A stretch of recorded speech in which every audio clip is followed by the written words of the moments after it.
NAMM! Well, it's the infamous NAMM video that I promised you guys. I know it's been a while, and it's almost been a month to the day that we started NAMM, and I'm just now starting to actually get this underway. The reason why it's so late is because I had to go through a kidney stone, and I know if you know what a kidney stone feels like, then you know it just kicks you in the rear end a lot. So I had to do a lot of recovery through that pain, but I'm here now and I'm starting to do this finally, and I'm starting to get working on this video. And I just want to say, before anything else, thank you to all those who sent me direct messages on Instagram, supporting me through my recovery since that kidney stone incident. It means a lot to me that you guys care about my well-being, and once again, thank you all for that. So let's go ahead and get started with NAMM. So if you don't know what NAMM is, it's the National Associates for Music Merchants, and it could be, I describe it as a 50-50 of a conference and a showcase, where there are some speakers out there who are talking about like tips and tricks for the music industry, maybe giving you insight on a new product or a new medium that's coming through music. And then the showcase portion is where brands show up and they have their own booths and they showcase either new items or pre-existing items that are like revolutionary, or they're just really good. So for an example, there was a Yamaha booth. Well, there was a Yamaha room. We'll get into that later. So Yamaha had this entire room dedicated to, just new instruments that they're releasing that year, or just brand new items that they have in their catalog. NAMM is just a place to experience the music industry in terms of materialism, and then also get some, knowledge out of it through the conferences. It's spinning. So let's get started. We actually left Georgia, which is where I live, the day before, so on the 12th of April. No guns. None of it. And we had touchdown in Orange County probably around 1 o'clock, 2 o'clock maybe.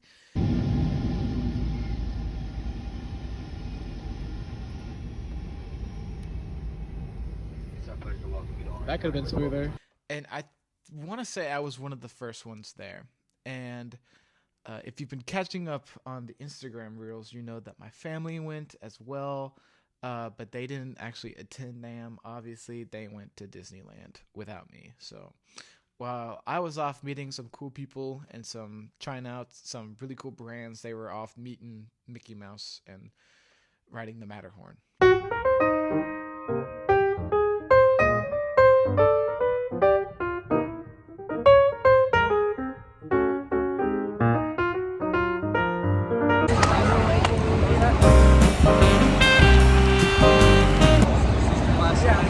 We woke up. We're walking. NAMM Day One. NAMM Day One. Yeah. Yeah. Oh yeah. I wish I could record more. I'm very bad at. It wasn't this bad when I was at PASIC recording stuff, but No comment. no comment. I'll take you guys through NAMM. I want to introduce you to another friend. Say hey, Wilkes. Hey, Wilkes. This is John Mayer 2.0. Yes. Are you excited to meet John? Yeah, he's actually giving me his pedal board. That's why I brought my backpack. I got you. This guy, he calls John Mayer just John. Because we're friends. Yeah, obviously. You got his phone number? Yeah. It's 7. You have it. It's 7. 1-800-JOHN. What about you, Briggs? What are you excited to see? Food. Food? I'm the same way. I'm a big foodie. So, here's Anaheim. Bubba Gump Shrimp Co. I don't know why it's in Anaheim. Yeah. But I guess you probably ran here. NAMM Show. NAMM Show. NAMM Show. NAMM Show. Whoa, bro, look.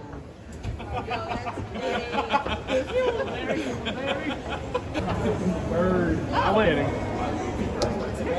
There's ants in my skin. There's ants in my skin. This entire room is just for the badge roll call. You get your badges over there, which is really neat. There's Briggs Cooper. There's Stephen Tazzy from 1,000 Generations. After waiting in line for what felt like 20 minutes, I finally got the badge. Klotfolter, because that's my real name. And here comes Braggs Copper. Bags, Cooper. With his badge. So I'm super excited. But the show doesn't start until like the next 30 minutes. So I'm gonna hang out with friends. And by friends I mean locator map. I'm probably gonna hit ESP. Probably not PD. Let's see what else is here. So we are here at the food hall.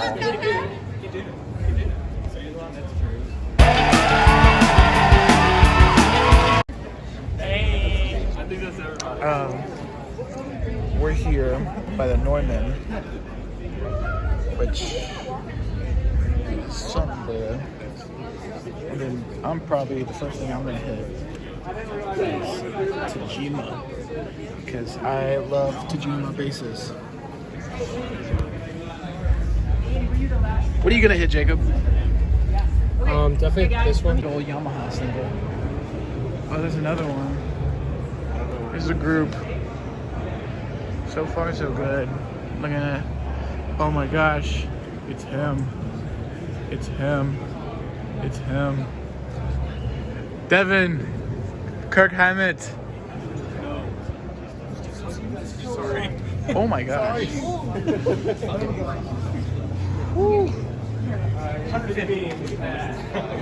I'm scared for my life. But I guess we're going in. Briggs, I know you're not a guitar player, but this is awesome. Guitar.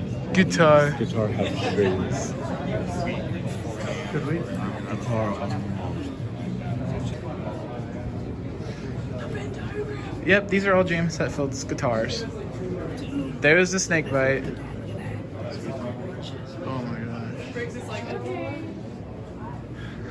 Fantastic. This is James Hetfield, ladies and gentlemen. Oh, it is. Yeah, all this is James. Guitars. Amazing. It's so cool.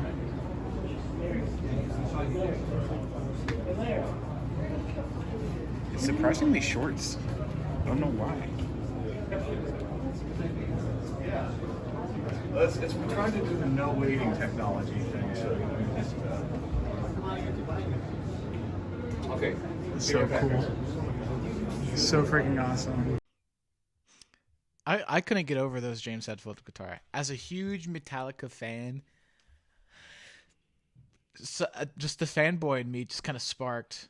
And I think that was one of many times that I fanboyed at NAMM, but that was the first one, seeing James Hetfield's guitars. The ESP booth was extremely awesome, and I'll roll the film while I'm talking, but these guys make such incredible guitars, and they all sound amazing. I don't think I've ever heard a bad ESP, and so that just says something about, that's saying something about their integrity and the build that they have. So, shout out for ESP for being such guitar brands. Such good ones. Well, someone just pulled the alarm.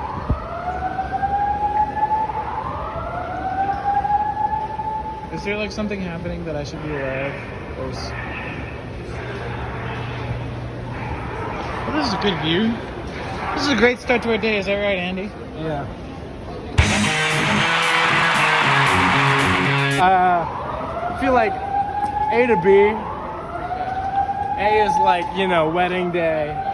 B is this, and then everything else just kind of follows. This is the greatest day of my life. This moment, live in it. You know, soak it up.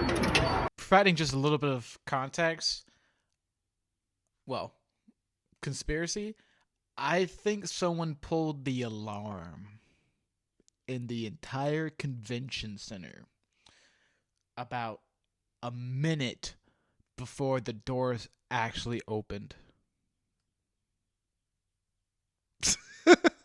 Amazing. For those who don't know, this is Andy Anderson, the drummer for Steph in the Web. Oh my gosh. Or Anderson, producer. Anderson. Right. I guess we're just gonna wait out here for the others. So. When will my reflection show who I am? I don't know the lyrics. And then when we finally got him through the doors, probably like 30 seconds later, because everybody went out, and then they did like a little U-turn, and then went back in probably within 30 seconds, because nobody was going to wait for everybody to be like, oh, the building is safe, because we all knew someone pulled the alarm, we think. And so we went back in, and then the doors open, and then it just so happened the doors we were going through was the drumming portion of the show. Who already sat down?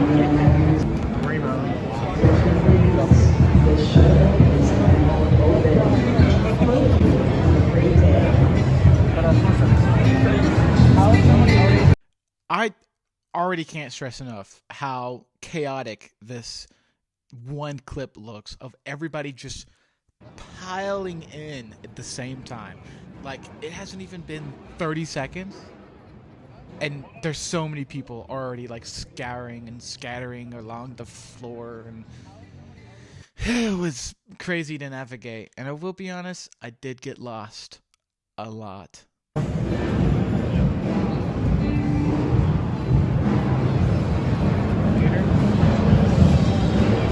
me a gator. Say hey.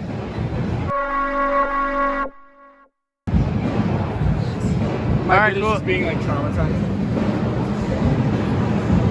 Let's see what else is around here. What's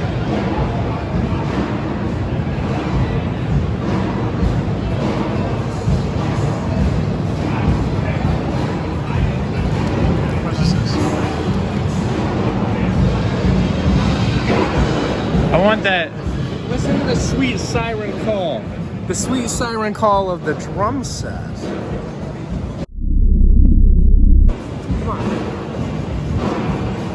Come on, follow me.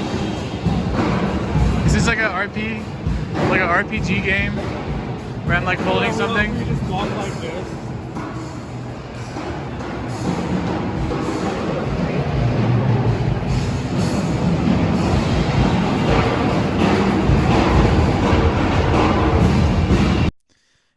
I really can't attest to my stupid behavior and how silly I am.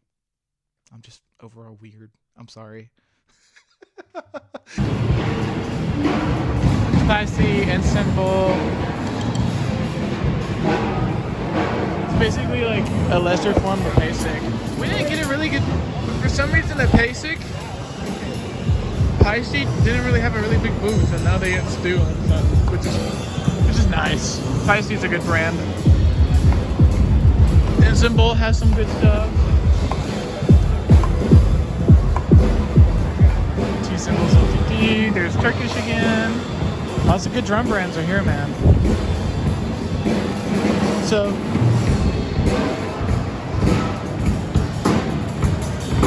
yeah, the drum section at NAMM was extremely impressive, and I wish they had the stuff that they had there at PASIC too, because having a Pisces booth that big at NAMM would have been super cool. We just kept looking around, me and Andy, and I stopped just along the way every now and then. We stopped at Los Cabos Drumsticks just to kind of talk to them. They were awesome. Andy was able to get some kind of deal out of them, and he's extremely happy about that. I found this 26 inch China cymbal, and my inner Lars Ulrich came out, and I wanted to hit it so bad, but I wasn't going to. I had self-control. But then we saw this guy. So we just found.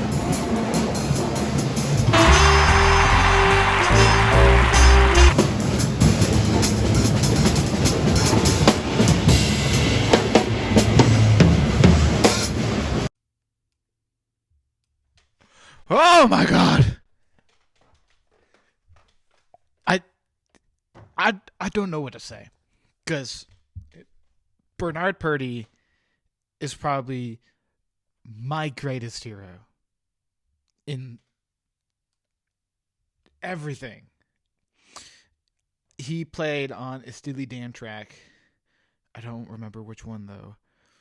That I played for a 4-H company. If you know what 4-H is, if you live in Georgia, you know what I'm talking about. I'm not going to go deep into it, but I played that song for the 4-H competition and got first place both times. And I owe all my credit to Bernard Purdie, because he is just such an incredible drummer. And when I got to meet him afterwards, I told him, how thankful and grateful I am for, the tracks that he played on. And I love getting to learn from each of the recordings that he does, each of the tracks he laid down over the course of his entire career. And it was just so good to tell him that, because they say don't meet your heroes, but Bernard Purdie is the exception to that rule. He was such a kind soul and a kindred spirit. He is just so full of life. And I can't, even though I did thank him in person, I just can't thank him enough for, what he has taught me through his music. And so here is an entire minute of Bernard Purdie playing at NAMM.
And now if you're wondering what my reaction was after I got to meet him, here it is.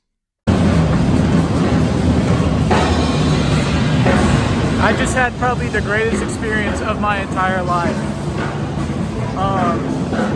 I just got to meet Bernard Purdie in person, and I got a picture. I didn't even ask for a signature or for anything other than a picture. But man, it felt so nice to finally go up to him and say that he's such a big inspiration to me, and I've enjoyed. It's been a pleasure and an honor to be able to learn from his tracks. So, God, I'm in stardom right now. So, right. So, up next, we are going to find the Tajima stand and have some fun. And I think I know where it is because I'm looking at the Rickenbacker, and I'm not going to get to the Rickenbackers just yet because, I don't know, I want to see Tajima so bad, so more soon.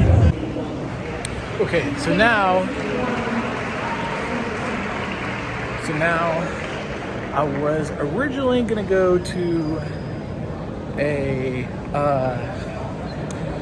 little event called Find Your Inner Rock Star, because I thought it would be like somebody talking and then about like stage presence and stuff, but it turned out it was like a beginner's course in like guitar. So I'm glad I didn't go to that. I'm probably gonna keep exploring the exhibit floor. I'm probably gonna go over to where the Shure stuff is, since I like to use Shure microphones, Shure and Sennheisers. Neumann's here too, but I had already passed them and I'm already on a mission, so I'm gonna go find those guys and look around. Oh, and probably try to find some other friends because I'm alone. And then probably immediately after I took that video, well, not immediately, like a minute later, I found a friend.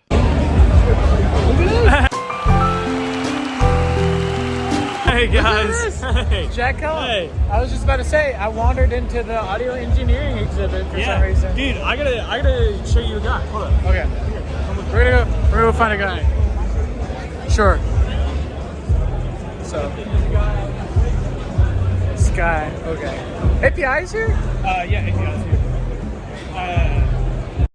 And then the guy we end up finding, or Jack Kellum introduced me to, his name is Richie Beretta, and he is an endorser / user for PSP plugins or PSP audio. The dude was extremely helpful, and I just love talking to him. He knows his stuff. He was one of the few people that I like really connected to, because a lot of the people that, you know, I talk to who are also musicians, they don't get the audio engineering side of it sometimes. And so getting to, you know, just to talk to like a fellow audio engineer, it's just so good every once in a while. And I met a lot of audio engineers, but none like Richie Beretta, who I talked to for an hour about PSP plugins and what they do and how they work. And such a great brand and such a cool dude. You go check him out. Okay. Before I was so interrupted, I had entered, I think I already said this, but kind of like the audio engineering exhibit, where before I was kind of in like the product area, so where they were showcasing like guitars, drums, cymbals, music accessories, stuff like that. I'm in where the microphones, studio equipment, our headphones. There's Dante. Dante's a cool system. Yep, there it is. There's Avid Pro Tools. That's the software that I use to write Brother Keeper and The Prisoner. And so I'm just kind of looking around right now. Virtual racks. Plugins. Plugins are being showcased off here somehow. Usually through test trials with computers and stuff like that. So, and that was kind of it for the rest of the day. I got to meet a few really cool people like Anthony Vincent and Jonathan Muffet and a few other people that are just inspirations and icons in the music industry. And overall, I would say day one was a success. Now, as you can see, the video is near 26 minutes long, so I'm just gonna break these up in the day. So this was the completion of day one. The whole group, we went out to eat afterwards at a place called Freddy's Diner, I believe. It was really good, but I would be on the lookout for day two. It's going to be even more epic than day one. So be on the lookout for that. I hope you guys enjoyed this video, and I'll see you in the next one.